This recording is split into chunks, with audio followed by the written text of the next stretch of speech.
Pensamiento del día domingo 25 de agosto.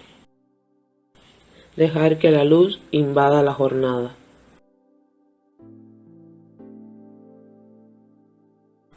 Así debe brillar ante los ojos de los hombres la luz que hay en ustedes, a fin de que ellos vean sus buenas obras y glorifiquen al Padre que está en el cielo.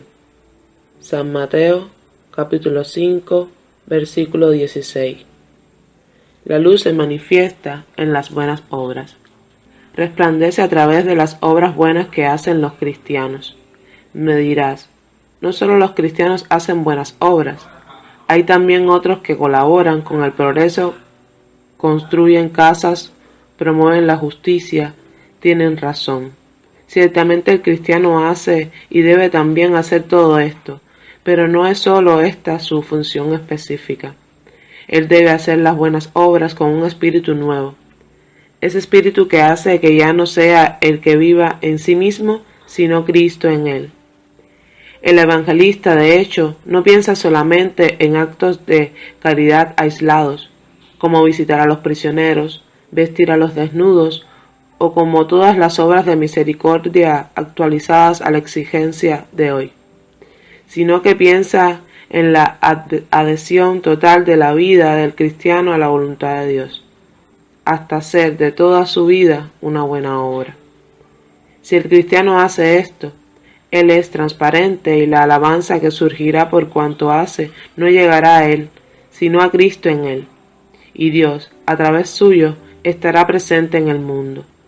La tarea del cristiano es entonces dejar transparente esa luz que lo habita, ser el signo de esta presencia de Dios entre los hombres. Chiara Lubich, fragmento del comentario a la Palabra de Vida de agosto de 1979.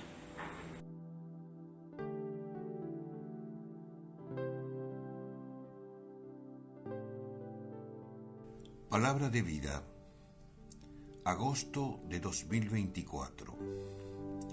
Señor, qué bueno es que estemos aquí. Somos miembros del movimiento de los focolares de varios países de Latinoamérica y de Italia. ¿Te gustó el video?